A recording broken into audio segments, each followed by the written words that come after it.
하나님의 열심이라는 주제로 마지막으로 룻기 강해를 마치겠습니다. 하나님의 열심. 지난 몇 주간 우리가 룻기서를 살펴보았습니다. 나오미와 남편 엘리멜렉이 등장하는데 그 가정이 가뭄을 피해서 베들레헴을 떠나 모압 지방으로 가게 되었습니다. 그런데 기대와는 다르게 남편 엘리멜렉이 죽게 되었어요. 그 두 아들과 함께 두 며느리, 그 모압 땅에서 만난 며느리와 함께 10년을 살았는데 자녀가 없는 상태에서 두 아들마저도 죽음을 당하게 되었어요. 그래서 이제 남겨진 자들은 나오미, 아내 나오미와 두 며느리였습니다.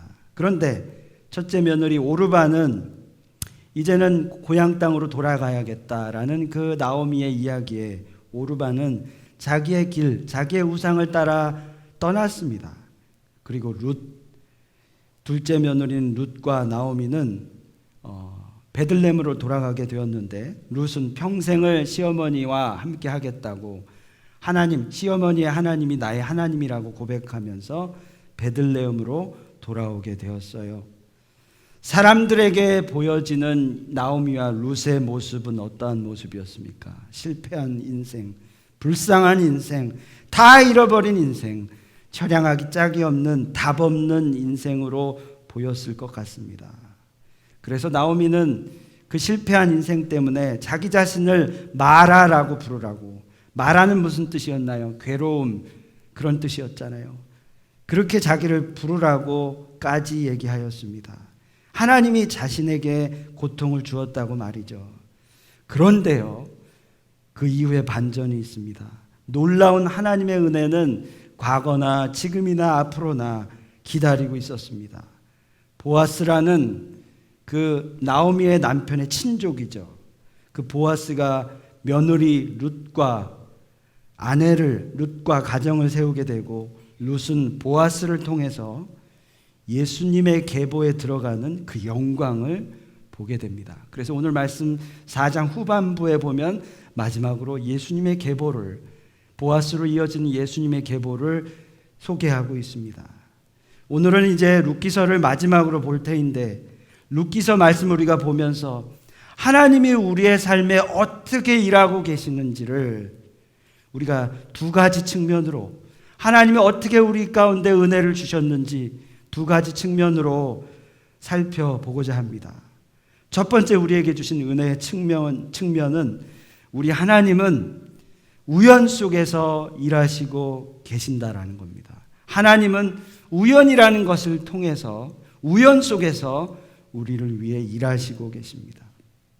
모압에서 베들레헴으로 돌아온 두 여인 나오미와 룻은 배가 많이 고팠을 거예요. 그래서 룻은 이삭이라도 주어야겠다.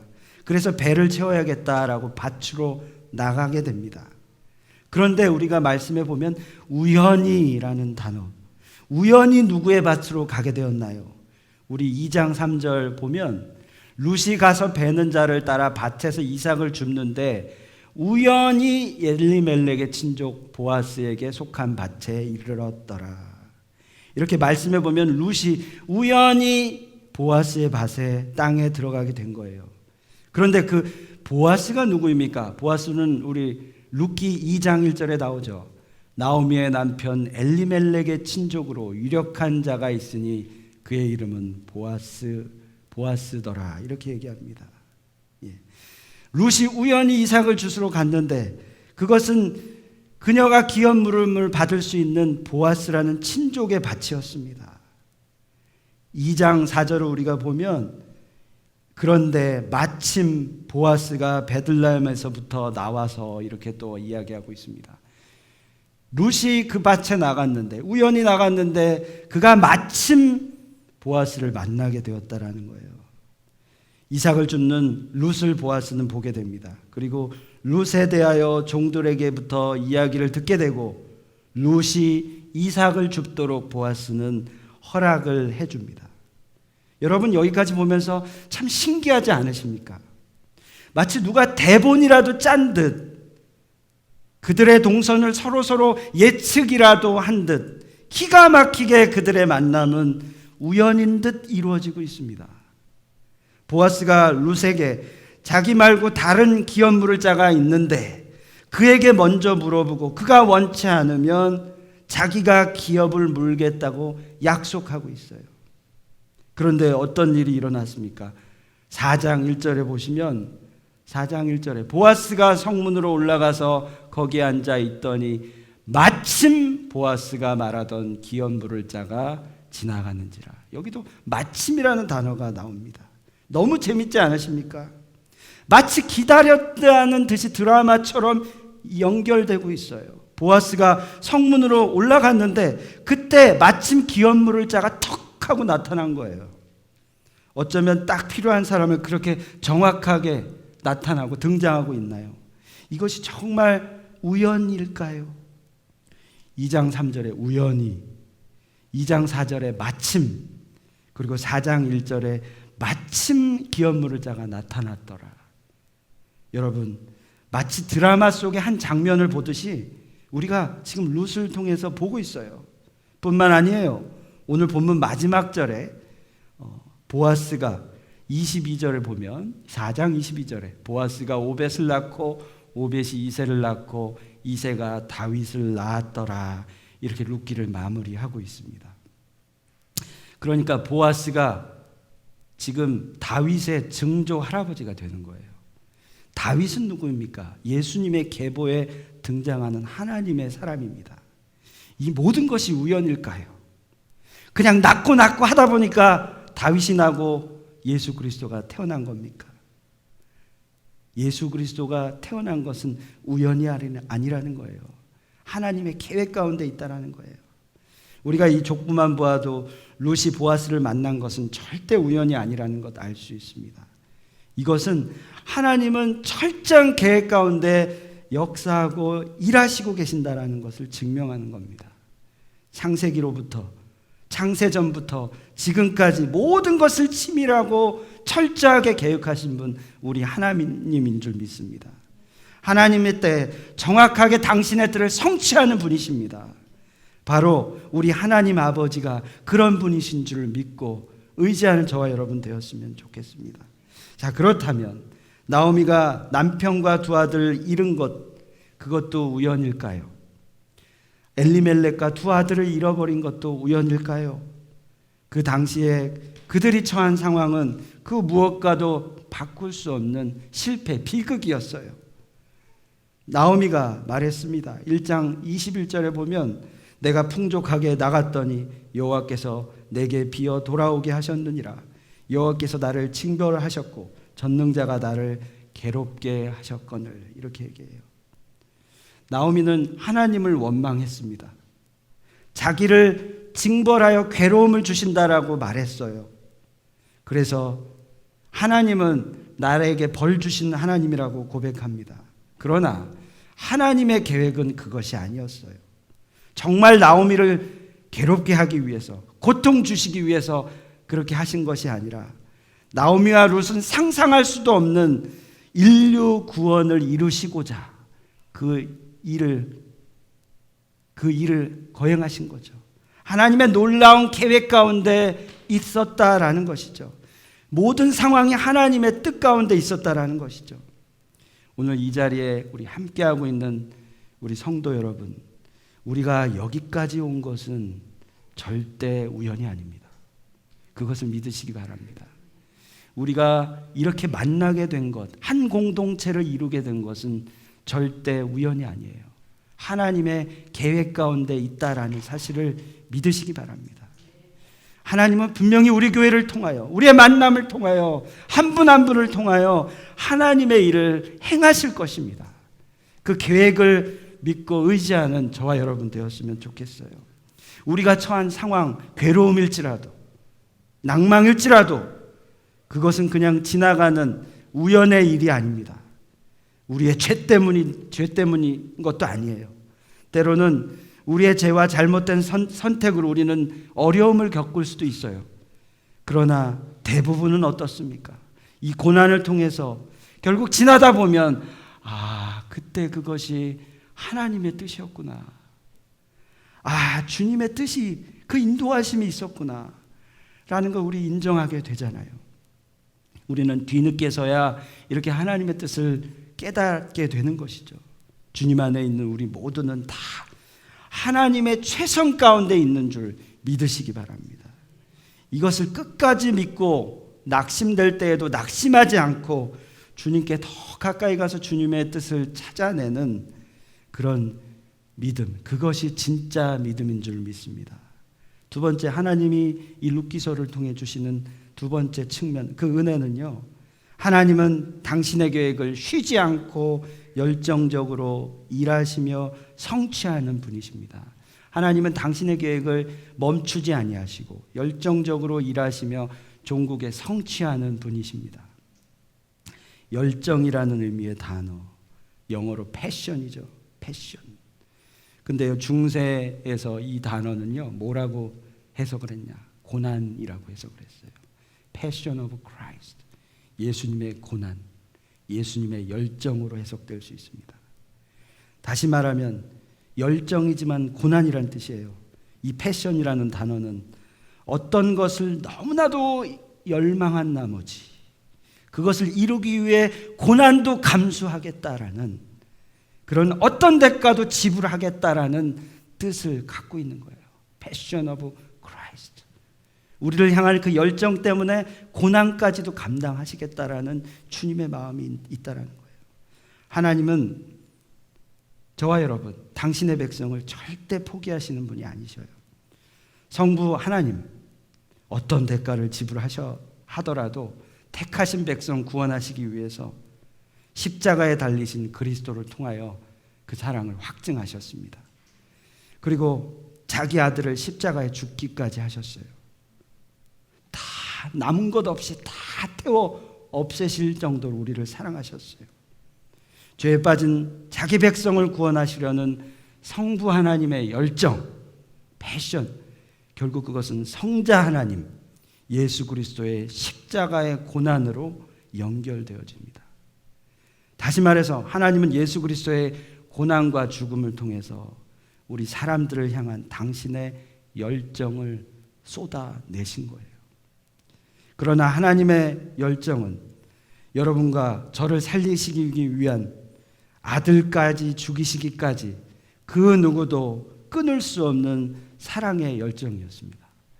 여러분, 로마서 8장에 보면 바울이 하나님의 이 열정을 깨닫고 나서 이렇게 말해요. 내가 확신하노니 사망이나 생명이나 천사들이나 권세자들이나 현재일이나 장래일이나 능력이나 높음이나 기쁨이나 다른 어떤 피조물이라도 우리를 우리 주 그리스도 예수 안에 있는 하나님의 사랑에서 끊을 수 없으리라.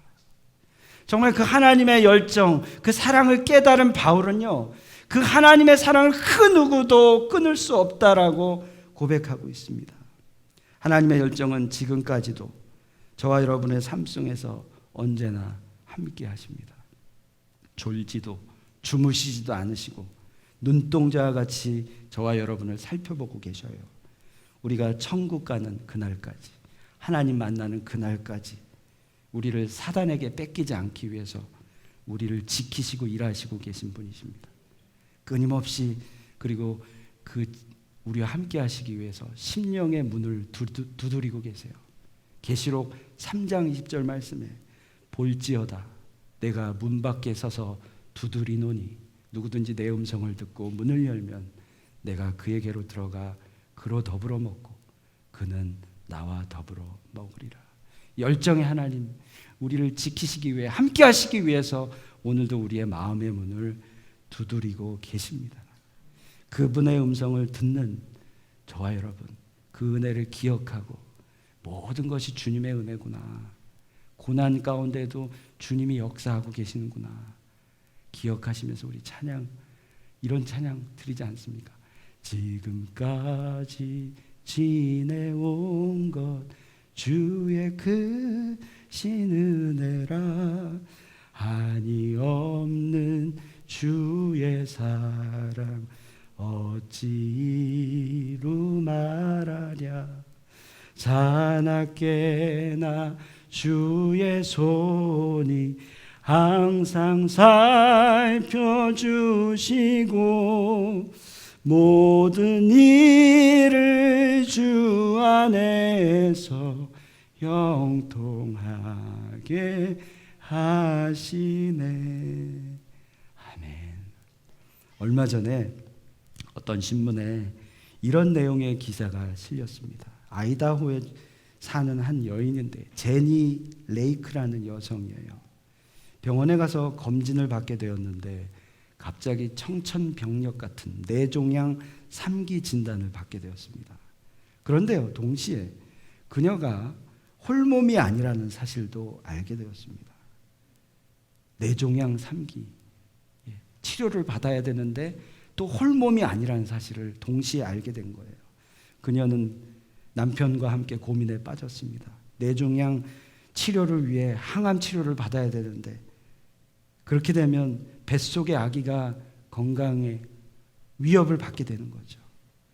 뱃속의 아기를 살려야 할지 자신이 치료를 받아야 할지 고민이 빠진 거예요. 만약 아기를 살리기 위해 항암 치료를 거부하게 되면 그녀는 눈앞에 죽음을 맞이하게 되는 거예요. 항암 치료를 받을 경우에 뱃속의 아이는 당연히 유산을 하게 되는 그런 상황 가운데 온 거예요. 제니는 그런데요, 항암 치료를 거부하고 9달 동안 몸속에 암과 사투하면서 아이를 지켰습니다. 그리고 건강한 아들 체드가 태어나게 됐어요. 그리고 그가 이렇게 말했다고 합니다. 나는 해냈어. 내 할 일을 한 거야. 아기만 안전하면 난 괜찮아. 그리고 나서 엄마 제니는 체드를 낳은 지 12일 만에 목숨을 잃어버리게 됩니다.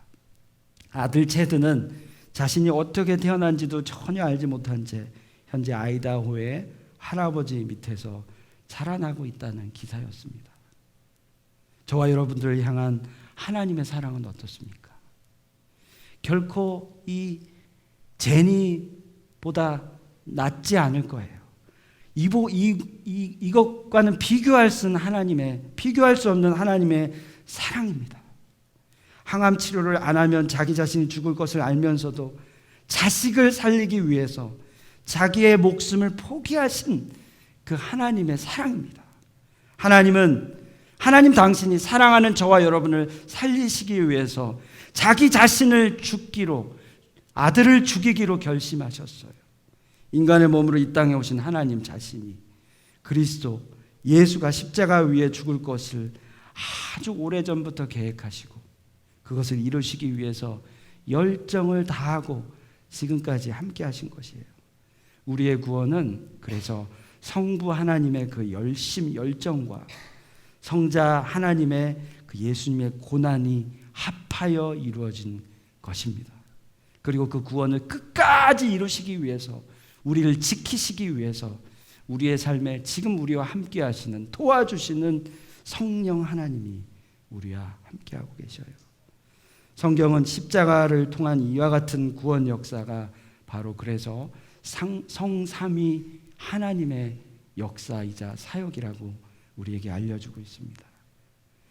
그래서 우리가 십자가를 바라볼 때 십자가는 그냥 상징의 표현이 아니라 하나님께서 물과 피를 쏟으기까지 우리를 위하여 희생하신 사랑이고 그리고 우리가 죄에 빠져 있을 때 그 죄를 그토록 미워하신 하나님께서 우리를 포기하지 않고 우리를 구원하신 그 하나님의 사랑인 것이죠. 끝까지 우리를 사랑하시고 도우시는 성령님이 또 우리와 함께 하신다라는 거죠.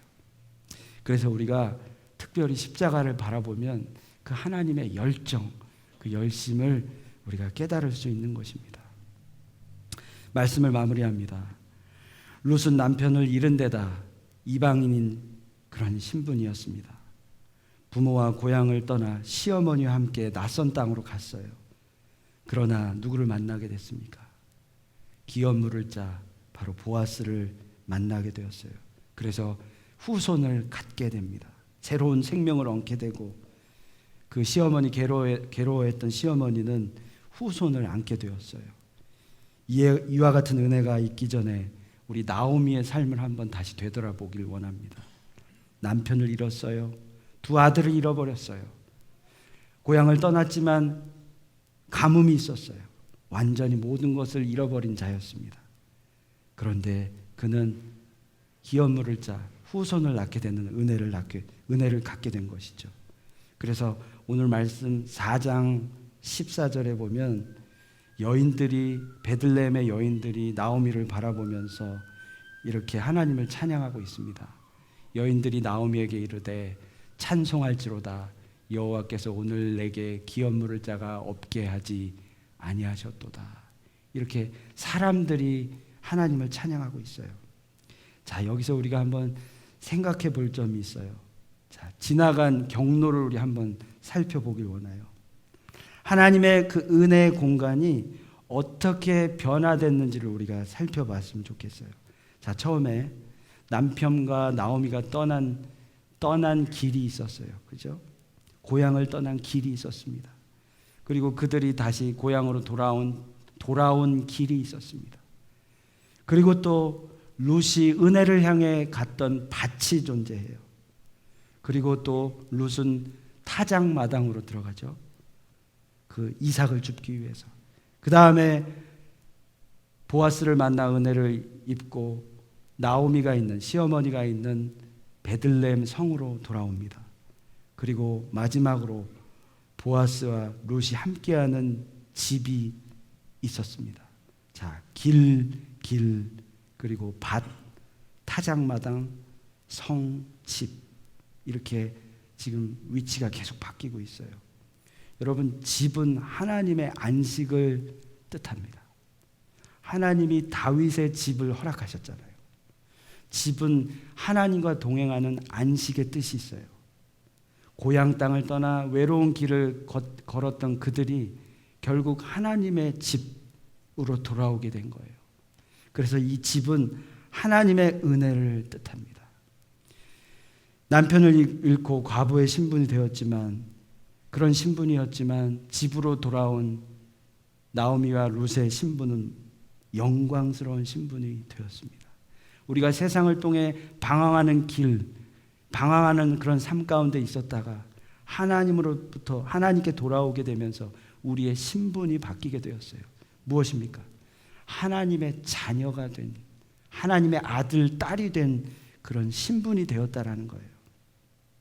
자, 그렇다면 저와 여러분 지금 어느 장소에 계십니까? 모압에서 남편을 잃고 아직 갈 길 몰라 헤매는 슬픔의 길에 계십니까? 아니면 베들레헴으로 돌아와 주의 날개 아래서 하나님의 집에 거하는 그런 삶을 살고 계십니까? 자, 저와 여러분의 신분은 지금 어떤 신분입니까? 하나님을 떠난 신분입니까? 아니면 하나님 품에 있는 아들이자 딸의 자녀의 신분입니까? 우리의 삶 가운데 하나님의 은혜가 임할 때 우리의 거할 곳은 하나님의 집이 되고 또 우리의 신분은 하나님의 아들, 딸이 되는 줄 믿으시기 바랍니다. 에베소서 1장 4절 5절에 이렇게 얘기합니다. 곧 창세전에 그리스도 안에서 우리를 택하사 우리를 사랑 안에서 그 앞에 거룩하고 흠이 없게 하시려고 그 기쁘신 뜻대로 우리를 예정하사 예수 그리스도로 말미암아 자기의 아들들이 되게 하셨으니. 우리가 이 세상에 우연히 태어난 것 같고 모든 것이 우연인 것 같지만 하나님의 계획 가운데 있었습니다. 하나님은 창세전부터 저와 여러분을 택하셨습니다. 우리를 거룩하고 흠이 없게 하시려고 예수 그리스도를 죽이기까지 저와 여러분 아들, 딸이 되게 하셨습니다. 우리가 몇 주간 룻기를 보았는데요. 이 룻기를 통해서 하나님께서 우리를 얼마나 사랑하시는지, 얼마나 치밀하고 하나님의 놀라운 계획 가운데 하나님 당신의 뜻을 성취하시는지, 하나님의 날개, 그 그늘 밑에 있을 때 우리가 영원한 집을 얻게 된다는 그 사실, 그리고 비로소 하나님의 자녀가 되었다는 그 놀라운 은혜, 그것을 우리가 깨닫게 된 것이죠. 하나님은 절대 당신의 열정을 포기하지 않으십니다. 누구를 위해서?